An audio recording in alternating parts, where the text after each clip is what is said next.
Hello and welcome to Shannon Gardens. Thank you guys so much for joining me. So in this week's video, I wanted to touch on some annuals and perennials that I particularly noticed that the butterflies are attracted to in my garden. Now I do plant with a lot of pollinators in mind when I'm going to choose the flowers that I'm adding to the garden, and I always try to look out for those butterfly, bee, and hummingbird attracting plants. But these are the plants that I really notice 9 times out of 10 when I'm headed out to my garden to kind of look at everything, that the butterflies are just always on. I've got some footage from the garden from the spring and summer that I'll be sharing with you guys, as well as some additional information about each of the plants I'm featuring today. All right, you guys, so with that, let's get to it. First up, we have the Verbena Homestead Purple. This is a plant that I've always liked and originally bought it to help cover a retaining wall, and have been so impressed with its growth and ease of maintenance, as well as its attraction for butterflies. This is noted for full sun to part shade. However, I've found it does best for me in morning to mid-afternoon sun and then late afternoon shade. If I've planted in full sun in the past, I've just found that it gets burned up by the end of the day in my zone 7B, 8A in Georgia. It's noted for hardiness zones 6 through 10 and grows 6 to 12 inches tall and 18 to 24 inches wide, and again is a fast growing plant that grows in a spreading habit. And I have mine draping over that retaining wall like you see here, just to help soften up that area. This beautiful plant blooms spring to frost and is drought tolerant once established. Not only does it attract butterflies, but also attracts hummingbirds and is deer resistant. Now, this is definitely one of my favorite perennials in the garden, and that's the garden phlox. These graceful, lovely flowers attract not only butterflies, and particularly swallowtail butterflies in my garden, but also hummingbirds as well. I think one of the prettiest sights is seeing the phlox waving in the breeze with butterflies intermixed with them. The blooms of the garden phlox are long lasting, make great cut flowers, and bloom in the summer. I've planted garden phlox both in the ground and in containers with success, and have divided and planted them quite easily multiple times. They come in a variety of colors, including pink, purple, salmon, lilac, lavender, and white. The garden phlox is recommended for full to part sun. I have mine planted where it gets sun most of the day, but does get later afternoon protection from the intense late day sun. They can grow from 2 to 4 feet tall and 2 to 3 feet wide, depending on the variety, and are noted as hardy in zones 4 through 8. Next, we have pentas, which are also known as Egyptian stars, and they're one of my most dependable annuals and are nectar rich for the butterflies. I've used these plants for years in my garden, particularly in my containers. They have beautiful star-shaped blooms that come in lavender, white, red, and pink, and attract butterflies as well as hummingbirds and bees. They're super low maintenance annuals in most climates, but they are noted that they can be perennial in USDA zones 10 and 11. They're great because they can tolerate hot and humid summer weather, which is wonderful as I'm in Georgia, and they prefer full sun, but I have planted in part sun as well with success, although they may not have as many flowers as the ones planted in full sun. They have a more compact growth habit and don't get out of hand, which really makes them ideal for me for my containers. As a plus, they are also noted as deer and rabbit resistant. Now, this is the number one choice for attracting butterflies in my garden, which is the butterfly bush. During the summer, I can go out at any point during the day and find butterflies all over these butterfly bushes. This is a fast growing deciduous shrub that comes in a variety of sizes and colors and is generally hardy in USDA zones 5 through 9. Their nectar rich flower panicles can range in colors from pink, lavender, dark purple, magenta, red, white, and blue.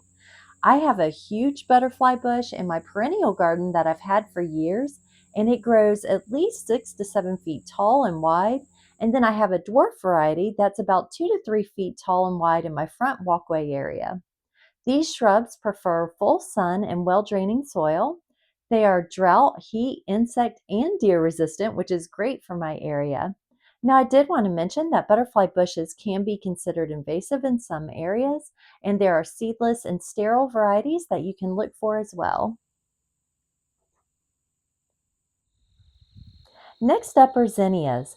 These are true annuals and don't act as perennials in any zone. Along with the butterfly bush, this is probably the flower that attracts the most butterflies in my garden. In addition to butterflies, they also attract hummingbirds and bees. These flowers come in three varieties, which are single, semi-double, and double flowers that are distinguished between the rows of petals and visibility of the center of the flower. They also come in several shapes such as button, beehive, and cactus, as well as sizes anywhere from 8 inches to 4 feet tall. The colors come in purple, orange, yellow, white, pink, and red. They bloom summer to fall and do well in both containers and in the ground. The taller varieties make great cut flowers, and the shorter varieties can be used more in containers or as a border or in front of larger plants.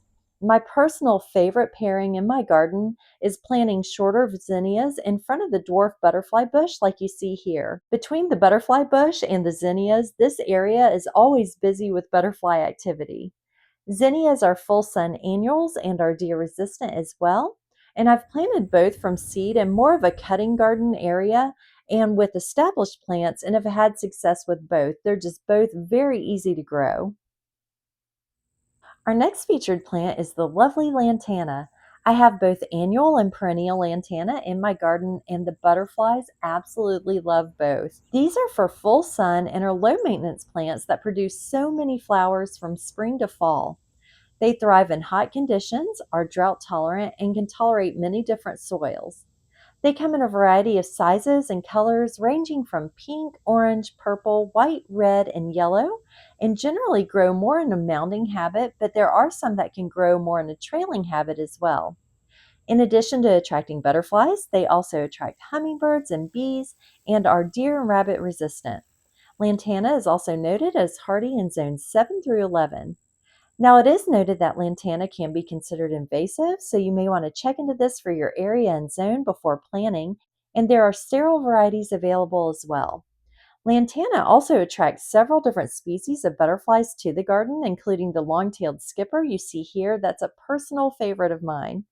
Here you can also see I have the trifecta of planting with the butterfly bush overhead, then the lantana below, and then there's garden phlox right by there. So there's a lot for the butterflies to choose from in a smaller area.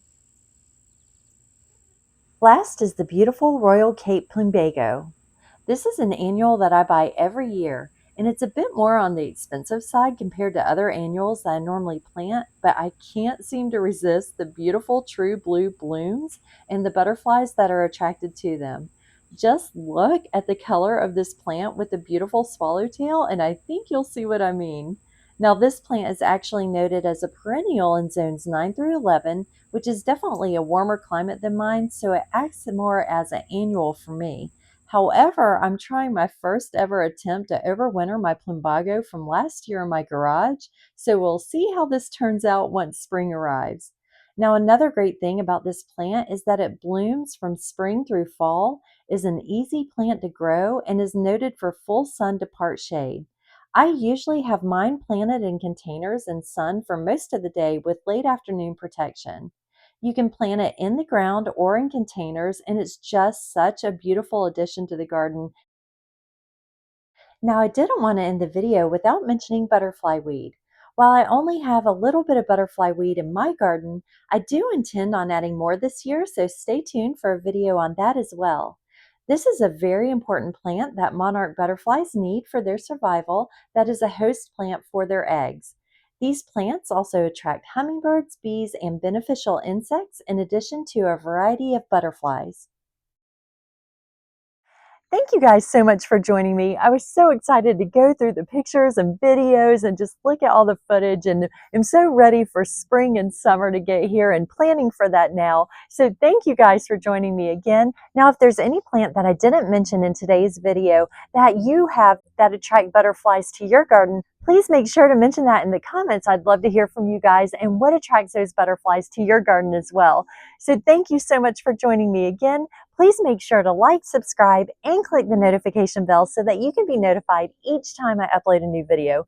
All right, you guys, until next time, happy gardening and goodbye.